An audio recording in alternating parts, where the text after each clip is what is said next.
మనలో చాలా మందికి ఈ అనుభవం ఉండే ఉంటుంది. ఏదైనా మార్చుకోవాలి అనుకుంటాం. బరువు తగ్గడం కావచ్చు, లేదా ఏదైనా కొత్త అలవాటు మొదలుపెట్టడం కావచ్చు. కాని ఎన్నిసార్లు ప్రయత్నించినా మళ్ళీ మొదటికే వస్తాం. ఎందుకిలా జరుగుతోంది? ఈరోజు మనం దాని గురించే మాట్లాడుకోబోతున్నాం. అసలు సమస్య మన సంకల్పబలం కాదంటే నమ్ముతారా? అసలు కారణమేంటో ఈ విశ్లేషణలో లోతుగా చూద్దాం.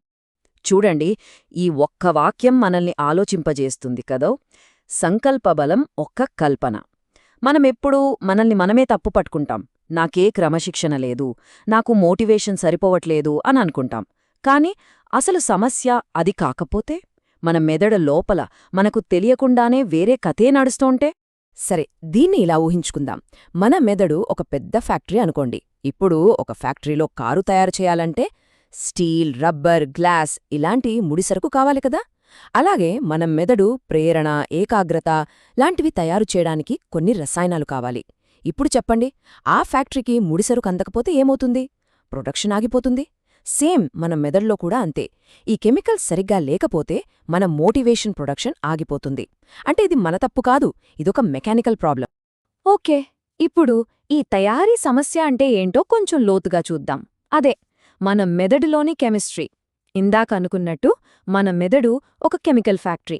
మోటివేషన్, కాన్సంట్రేషన్, చివరికి ఆనందం కూడా అన్నీ ఇక్కడ తయారవ్వాల్సిన ప్రొడక్ట్సే. మరి ప్రొడక్ట్స్ తయారవ్వాలంటే రా మెటీరియల్స్ కావాలి కదా. అవి లేకపోతే ఫ్యాక్టరీ పనిచేయదు. ఇంతకీ ఆ రా మెటీరియల్స్ ఏంటో చూద్దాం రండి. ఇది చాలా చాలా ముఖ్యమైన పాయింట్. ఆలోచించండి, మన దగ్గర బెస్ట్ కారుంది, కానీ దాంట్లో పెట్రోల్ లేదు. మనం ఎంత గొప్ప డ్రైవర్ అయినా ఆ కార్ని నడపగలమా? నడపలేం. మన మెదడు కూడా అంతే.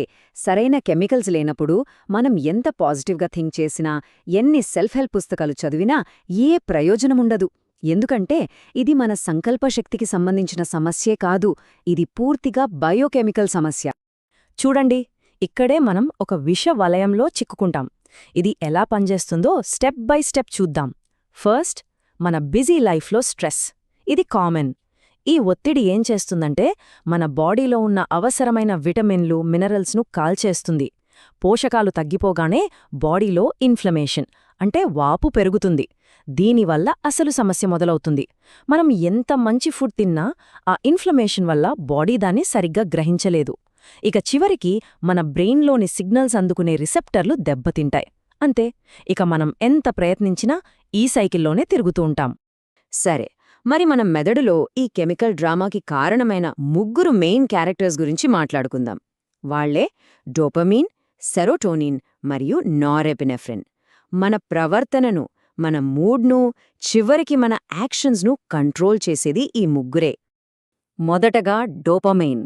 దీని గురించి మనందరికీ ఒక పెద్ద అపోహ ఉంది. అదేంటంటే ఇది హ్యాపీనెస్ కెమికల్ అని. కాని అది అస్సలు నిజం కాదు. డోపమైన్ అంటే ఆనందం కాదు, అది ప్రేరణ. దీనొక ట్రాఫిక్ సిగ్నల్లో గ్రీన్ లైట్ లాగా ఊహించుకోండి. అదేం చెప్తుంది? ముందుకు వెళ్ళు, గో, నువ్వు కరెక్ట్ రూట్లో ఉన్నావు అని చెప్తుంది. అంతే, ఒక పనిని మొదలుపెట్టి దాన్ని పూర్తి చెయ్యాలనే డ్రైవ్ ఇచ్చేది ఇదే. చూడండి, డోపమైన్ లెవెల్స్ బాగున్నప్పుడు మనం చేసే ప్రతి పనికి ఒక అర్థమున్నట్టు అనిపిస్తుంది. మనలో ఒక జోష్ ఉంటుంది. కానీ అదే లెవెల్స్ తక్కువగా ఉంటే అప్పుడు పరిస్థితి పూర్తిగా రివర్స్. పనులన్నీ భారంగా, వేస్ట్గా అనిపిస్తాయి. మనం యాక్షన్ తీసుకోవడం మానేసి కేవలం ప్లానింగ్ చేస్తూ కూర్చుంటాం. రేపు చేద్దాంలే అనేది మన లైఫ్ స్టైల్ అయిపోతుంది. ఇక రెండో క్యారెక్టర్ సెరోటోనిన్. దీన్ని సింపుల్గా మన బ్రెయిన్ యొక్క బ్రేక్ సిస్టమ్ అని చెప్పొచ్చు. డోపమైన్ గోగో అని చెప్తే సెరోటోనిన్ ఒక్క నిమిషమాగు, ఆలోచించు అని చెప్తుంది. మనల్ని మనం కంట్రోల్ చేసుకోవడానికి, తొందరపడి నిర్ణయాలు తీసుకోకుండా ఉండటానికి ఇదే కారణం. ఇది లేకపోతే మన లైఫ్ కంట్రోల్ లేని వెహికల్లాగా అయిపోతుంది. సెరోటోనిన్ తక్కువగా ఉన్నప్పుడు ఏమవుతుందో తెలుసా? చిన్న చిన్న విషయాలకే చిరాకు, కోపమొచ్చేస్తాయి. యాంగ్జైటీ పెరిగిపోతుంది. మనందరికీ ఆ ఫీలింగ్ తెలుసు కదా. అయ్యో, ఇది చెయ్యాలి అని నాకు తెలుసు, కాని ఎందుకో నా వల్ల కావట్లేదు అని లోపల ఒక సంఘర్షణ జరుగుతుంది. ఆ సంఘర్షణకు కారణం ఈ సెరోటోనిన్ లోపమే. ఇక ఫైనల్గా మూడోది నోరెపినెఫ్రిన్. దీన్ని మన మెదడు యొక్క వెన్నెముక అని చెప్పొచ్చు. అంటే మనకు ధైర్యాన్ని, నిలబడే శక్తిని ఇచ్చేది ఇదే. ఎలాంటి ఒత్తిడి వచ్చినా తట్టుకుని నిలబడటానికి కావలసిన గట్స్ ఇచ్చేది ఇదే. ఇది మనల్ని ప్రశాంతంగా ఉంచుతుంది, కానీ అదే సమయంలో చాలా అలర్ట్గా కూడా ఉంచుతుంది. ఈ కెమికల్ లెవెల్స్ కరెక్ట్గా ఉన్నప్పుడు మనం ఎలాంటి ఛాలెంజ్కైనా రెడీగా ఉంటాం, ఒక రకమైన ధైర్యం ఉంటుంది. కాని అదే ఇది తక్కువగా ఉంటే మన మెదడంతా ఏదో పొగమంచు కమ్మినట్టు ఉంటుంది. ఏ పని చేయాలనిపించదు, అన్నిటినీ వాయిదా వేస్తాం. అన్నిటికన్నా దారుణమేంటంటే ఎంత నిద్రపోయినా ఆ అలసట మాత్రం పోదు. ఇది చాలా ప్రమాదకరమైన ఫీలింగ్. ఓకే, ఒక నిమిషం ఆగుదాం. ఒకవేళ మన మెదడులో ఈ 3 కెమికల్స్ పర్ఫెక్ట్గా ఉన్నాయనే అనుకుందాం. అంతా సెట్ అయినా సరే చాలామంది ఎందుకు మారలేకపోతున్నారు? ఎందుకంటే ఈ కథలో అసలైన విలన్ వేరే ఉన్నాడు. ఈ కెమికల్స్ అన్నిటికంటే పవర్ఫుల్. మనల్ని మనకు తెలియకుండానే కంట్రోల్ చేసే ఒక శక్తి ఉంది. అదేంటి ఇప్పుడు చూద్దాం. ఇది ఈ మొత్తం విశ్లేషణలోనే అత్యంత కీలకమైన పాయింట్. మన బ్రెయిన్కి సక్సెస్ కంటే కూడా ప్రిడిక్టబిలిటీ అంటే ఇష్టం. అంటే ఏంటి? దానికి తెలిసిన దారిలోనే వెళ్ళాలి. ఆ దారి మనల్ని నాశనం చేసేదైనా సరే పర్వాలేదు, కాని దానికది తెలిసి ఉండాలి. మార్పంటే ఏంటి? తెలియని దారి, కొత్త దారి. మన మెదడుకు అది అస్సలు నచ్చదు. దాన్ని ఒక ప్రమాదంగా చూస్తుంది. అందుకే మనం మారాలని ప్రయత్నించిన ప్రతిసారి అది మనల్ని ఆపడానికి సర్వశక్తులు ఒడ్డుతుంది. ఇక్కడ అసలైన అడ్డంకేంటో తెలుసా? మన ఐడెంటిటీ, అంటే మన గుర్తింపు. మన గురించి మనమే ఒక కథ రాసుకుని దాన్ని నమ్ముతూ ఉంటాం. నేనొక సోమరిపోతును, నాకు చాలా కోపం, నేనెప్పుడు ఇంతే. ఈ కథలే మనల్ని కట్టిపడేసే సంఖ్యల్లో. మనం మారాలని అనుకున్నప్పుడు మనం ఈ కథకు వ్యతిరేకంగా వెళుతున్నాం. మన బ్రెయిన్ దాన్ని ఒప్పుకోదు. ఐడెంటిటీ అంటే నేను మంచివాడిని అని మనం అనుకోవడం కాదు. అసలైన ఐడెంటిటీ అంటే ఒత్తిడి వచ్చినప్పుడు మనం ఎలా ప్రవర్తిస్తాం అని మన నాడీ వ్యవస్థ వేసే అంచనా. ఒక ఉదాహరణ చెప్తాను.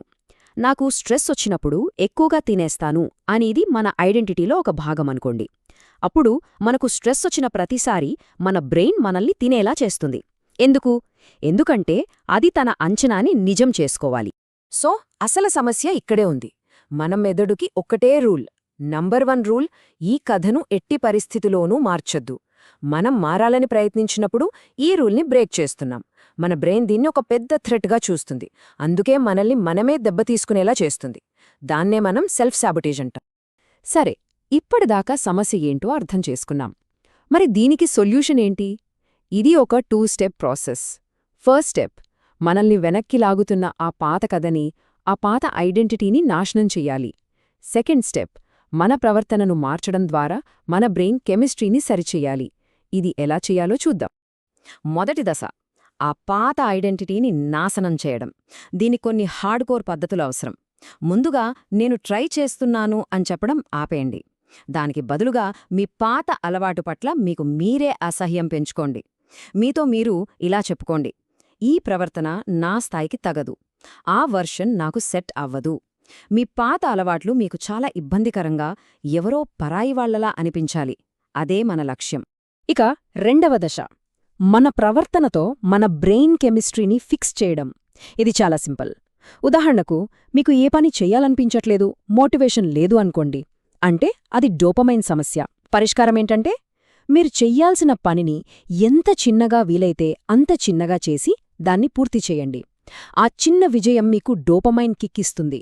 ఒకవేళ ఒత్తిడి వచ్చినప్పుడు మీ కంట్రోల్ తప్పుతోందంటే అది సెరోటోనిన్ సమస్య. పరిష్కారం, ఒక ఫిక్స్డ్ రొటీన్ పెట్టుకోండి. లిషైన ఆప్షన్స్ తీసేయండి. కష్టమైన పనుల నుండి తప్పించుకుంటున్నారా? అది నోరెపినెఫ్రిన్ సమస్య. పరిష్కారం, చిన్న చిన్నగా కంట్రోల్డ్గా మీకు ఇబ్బంది కలిగించే పనులు చేయండి. ధైర్యం అదే వస్తుంది. చివరగా ఈ ఒక్క విషయాన్ని బలంగా గుర్తుంచుకోండి: మన ఆలోచనల కన్నా మన చర్యలే చాలా శక్తివంతమైనవి. ప్రవర్తన మన బ్రెయిన్ కెమిస్ట్రీని ఏ ఆలోచన కన్నా వేగంగా మారుస్తుంది. కాబట్టి మనం మన మెదడును మార్చాలనుకుంటే ముందు మన ప్రవర్తనను మార్చాలి. బ్రెయిన్ కెమిస్ట్రీ దానంతట అదే ఫాలో అవుతుంది. సో మన మెదడును మార్చడానికి ఈరోజు మనం తీసుకోబోయే ఆ మొదటి చిన్న అడుగు ఏంటి?